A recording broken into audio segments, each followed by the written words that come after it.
Today I am going through my house to see which products might be environmentally harmful, so come join me.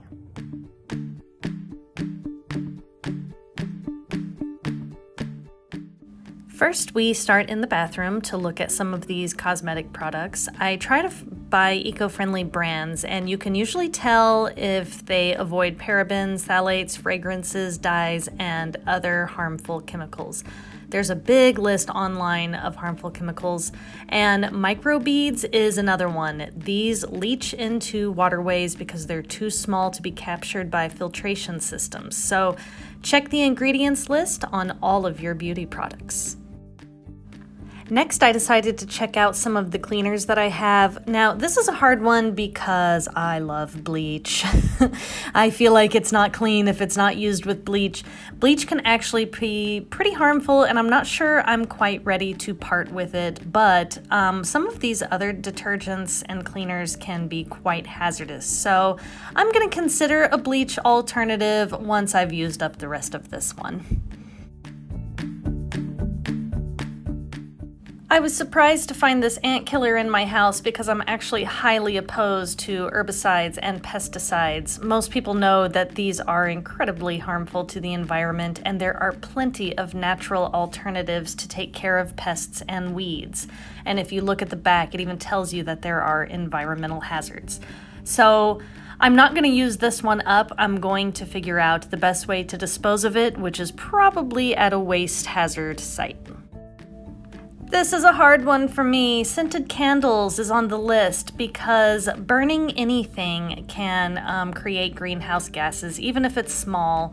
And paraffin wax is really not good. It's a petroleum byproduct. But if you can find candles that are made of beeswax and use essential oils, those are a lot more natural. So I don't want to part with scented candles entirely, but I am going to be more conscientious of the ones I buy.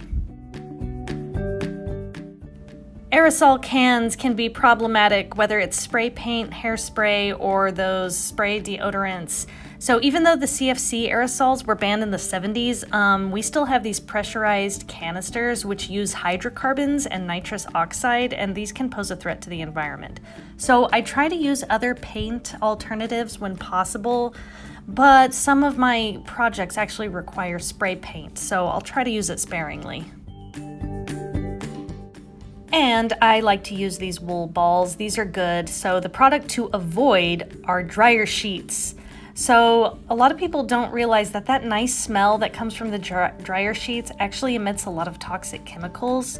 These can even cause respiratory issues. They're not just bad for the environment. Anything with chemicals and fragrances is not going to be the best, and they can't be recycled or composted. So I've made the switch to these wool balls, so no dryer sheets in my house.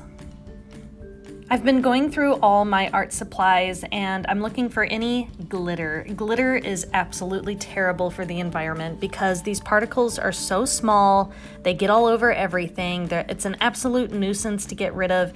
Anything tiny like that, microplastics, they pose a hazard because you can't catch them. You can't always make sure they don't end up in natural areas. So avoid the glitter, and if you do have some, make sure you get it secured and covered with epoxy. A big one that I think almost everyone can find in their home are single-use plastics, whether it's plastic forks and knives or these little sandwich bags. I switched to these reusable bags a long time ago and I absolutely love them. They're kind of a pain to clean out, but they're great. They work great for sandwiches. I also got these little Tupperware lid covers. So anything that has to be thrown away and can't be used more than once is absolutely terrible for the environment. So not all sunscreens are bad, but some of them can be hazardous, especially the ones that contain chemicals like oxybenzone or octinoxate. I'm not sure I'm pronouncing it right. But there are certain chemicals that are pretty bad for plant life, especially coral reefs. So from now on, after I use up this product, I'm going to start shopping for some eco-friendly sunscreen options, or better yet, just limit my sun exposure and cover up with fabrics. And finally, single-use wet wipes. Some people use these to clean and wipe down counters. Some people use single-use makeup wipes. And some people use paper towels for cleaning. All of these are bad because they're disposable. They're not the greatest. So opt for a cloth when you can, a reusable towel. These can be washed and reused multiple times. So what should we do with these toxic products that we find in our homes that could potentially harm the environment? Well, some people will keep them in the actual container and dispose of them. If it's something that's hazardous, like pesticides, you can bring them to one of the centers that handles hazardous materials.